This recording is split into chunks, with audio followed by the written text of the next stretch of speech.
or business entangled with private emotions? That too, of course. His broad shoulders moved in an agreeing shrug, as if that was of secondary importance. Susan held back a sigh. There were times when she wondered if Warren really loved her. Fortunately, there were times when he convinced her of it very thoroughly. She silently wished they were not here in this public place, so that he would take her in his arms and convince her again. Her fingertip trailed around the salted edge of her glass. Glancing up, she saw his gaze wandering about the room again. Almost as if he felt her watching him, he met the soft adoration of her look.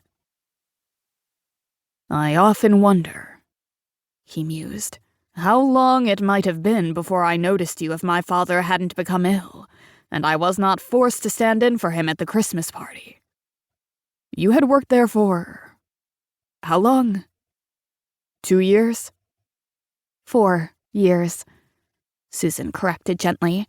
2 years in the typing pool and 2 years as your secretary. I always thought you were very attractive," Warren continued, not the least bit perturbed that he had not known how long she had been employed. "But you were always so cool and practical that I never guessed such a warm, vibrant woman lived beneath that cloak of efficiency. Not until you shed it that day at the party."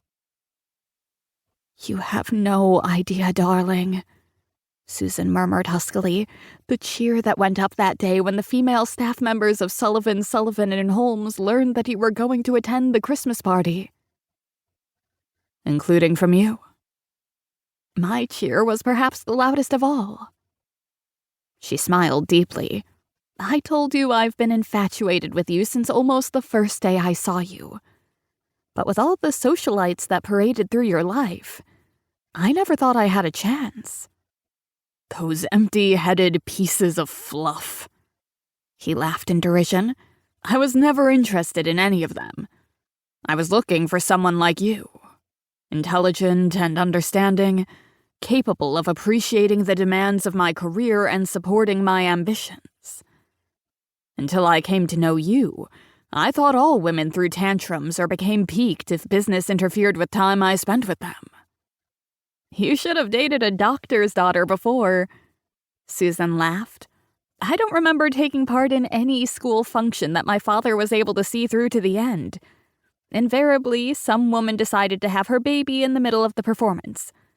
Not that I wasn't hurt sometimes, but my mother taught me patience and understanding.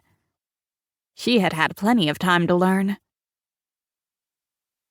Susan knew Warren was listening to her, yet his head was half-turned to glance around the lounge. They were not expecting to meet anyone tonight, and she wondered fleetingly why he was so interested in the other occupants.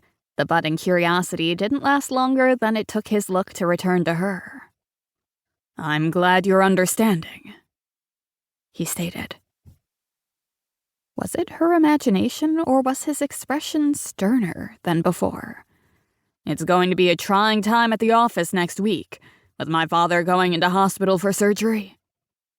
"I'm certain the doctors will find that the tumor is benign," Susan offered, realizing Warren's harshness had probably been a show of concern for his father's health.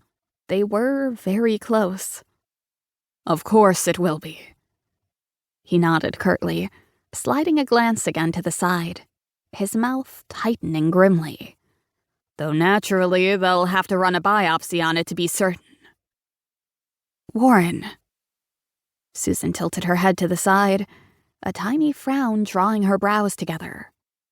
"What's wrong?"